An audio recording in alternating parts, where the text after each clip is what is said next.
Assalamualaikum warahmatullahi ta'ala wabarakatuh. Alhamdulillahirabbil alamin. Wassalatu wassalamu ala asrofil anbiya'i wal mursalin wa ala alihi wa sahbihi ajmain. Asyhadu an la ilaha illallah wahdahu la syarikalah wa asyhadu anna Muhammadan abduhu wa rasuluhu la nabiyya ba'dah. Hadirin pemirsa RRN TV dimanapun Anda berada, mudah-mudahan semuanya dalam keadaan sehat walafiat dan masih dalam lindungan Allah Subhanahu wa taala. Amin ya Allah ya rabbal alamin. Dari Abu Hurairah radhiyallahu anhu, baginda Rasulullah sallallahu alaihi wasallam bersabda, salah satu laturraddu da'watuhum. Ada 3 macam orang yang doanya itu tidak ditolak. Yang pertama, kata Rasulullah sallallahu alaihi wasallam, al-imamu adilu, seorang pemimpin yang adil. Kita memimpin, baik itu di keluarga, baik itu di tatanan masyarakat rendah sekalipun, sampai kepada yang tinggi. Kalau di kita misalnya ada RT-nya, ada RW, sampai ke Bapak Presiden, setiap ini pemimpin-pemimpin ini adil, kata Rasulullah SAW, insya Allah doanya tidak akan ditolak. Nah, di sini kita bisa mengevaluasi diri. Apabila kita memimpin sesuatu di tempat yang kita ditugaskan,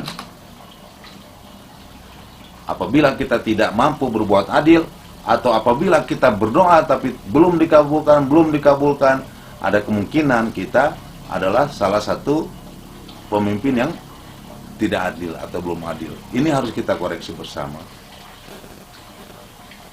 Nah, yang kedua, doa orang yang tidak tertolak itu adalah wasaimun hatta tuftiro. Doa orang yang lagi berpuasa sampai berbuka. Nah, di mana orang berpuasa sampai berbuka puasa itu berdoa, itu doanya tidak tertolak. Ini kesempatan bagi kita hadirin rahimakumullah untuk memperbanyak doa, untuk memperbanyak permohonan, untuk memperbanyak minta maaf, untuk memperbanyak minta ampun kepada Allah Subhanahu wa taala. Sebab doa orang berpuasa sampai berbuka itu tidak tertolak. Lalu berikutnya yang ketiga, doa orang yang tidak tertolak itu adalah wa da'watul mazlumi, yaitu doanya orang-orang yang teraniaya. Orang yang teraniaya ketika berdoa, doanya itu dikumpulkan. Ya, dikumpulkan seperti kita meminta sesuatu, ditumpukan permintaan itu kepada kita. Nah, nanti suatu saat, suatu ketika, terutama di yaumil akhir kelak, permohonannya itu untuk membantu dirinya. Itu adalah 3 perkara doa orang yang tidak ditolak oleh Allah Subhanahu wa taala. Nah, di sini hadirin rahimakumullah, mari sama-sama kita koreksi, di antara 3 ini kita termasuk yang mana? Apakah kita termasuk pemimpin yang adil kah? Apa termasuk orang yang berpuasa kah? Atau termasuk orang yang teraniaya? Nah, yang jelas mungkin kita saat ini lagi berpuasa. Atau kalaulah lagi teraniaya, biasanya orang malah pura-pura teraniaya. Tidak teraniaya juga, pura-pura teraniaya. Minta tolong kemana-mana. Yang sehingga di sosial media, lewat lisannya, atau lewat siapapun, berbicara bahwasanya saya teraniaya, saya dianiaya. Padahal mungkin malah dianya yang menganiaya. Entah siapa yang teraniaya, entah siapa yang dianiaya. Terkadang kita juga bingung untuk menentukan keteraniayaannya itu. Nah, oleh karenanya, mari sama-sama kita koreksi di antara 3 ini mana. Ya, mungkin sekali lagi ya, kita adalah orang yang lagi berpuasa. Nabi SAW bersabda, li sha'imin inda iftarihi da'watu mustajabah. Bagi orang yang berpuasa, di saat berbukanya ada doa yang dikabulkan. Oleh karenanya, kita terkadang sebagai orang tua wajar kalau kita selalu mengajarkan doa ketika berbuka puasa dan bisa berdoa yang lain.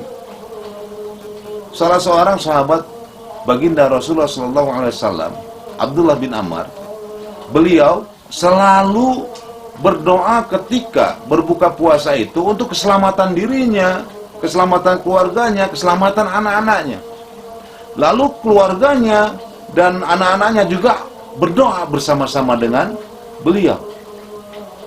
Nah, ini jangan sampai kita ketika Allahu Akbar di waktu berbuka puasa, kita tidak berdoa, malah berdoanya juga asal-asalan, langsung minum. Nah, ini terkadang itulah yang bisa menjadi tanda tanya, ini doanya dikabulkan enggak, atau doa, atau itu jampi-jampi, atau apa nantinya. Nah, itu ya hadirin rahimakumullah, Rasulullah SAW mengingatkan atau bersabda kepada kita bahwasanya ketika berbuka puasa itu ada saat-saat yang dikabulkan, ada saat-saat yang diijabah. Dan perlu kita ketahui bahwasanya Nabi SAW bersabda, doa seorang hamba itu masih tetap dikabulkan selagi dia tidak mendoakan seseorang atau dirinya kepada jalan kedurhakaan, kepada jalan kemaksiatan, kepada jalan dosa, dan juga tidak mendoakan untuk putusnya tali silaturahim, tali famili. Itu tetap diijabah oleh Allah Subhanahu wa taala. Makanya setiap kita berdoa harus selalu kita koreksi, ini doa berisinya itu apa. Kalau isinya celaan, itu bentuknya dosa. Isinya hinaan kepada orang, isinya supaya orang itu misalnya cilaka, atau seorang itu seperti anu itu dosa, itu nggak akan diijabah. Nah, oleh sebab itu, mari sama-sama kita jaga lisan kita ketika berdoa kepada Allah supaya tetap dalam pengijabahan. Ya, dalam pengijabahan. Lalu selanjutnya, setelah masa-masa pengijabahan itu, jadi diibaratkan kita kalau minta proposal, ya, minta proposal atau minta tolong, itu kan didengar oleh orang itu. Namun ketika seseorang akan membantu kita itu kan masih dalam proses. Kalau manusia ini, ya ini gambarannya, kalau manusia masih dalam proses, mungkin besok atau lusa atau kapan. Nah, Rasul menggambarkan kepada kita bahwasanya ketika kita berdoa yang isinya tidak berisi kemaksiatan, tidak memutuskan tali silaturahmi, itu masih dalam status ijabah, dengan satu syarat, bila mana tidak tergesa-gesa, kata Rasulullah SAW. Para sahabat bertanya, ya Rasulullah, ma'al istajil, apa ketergesa-gesaan itu?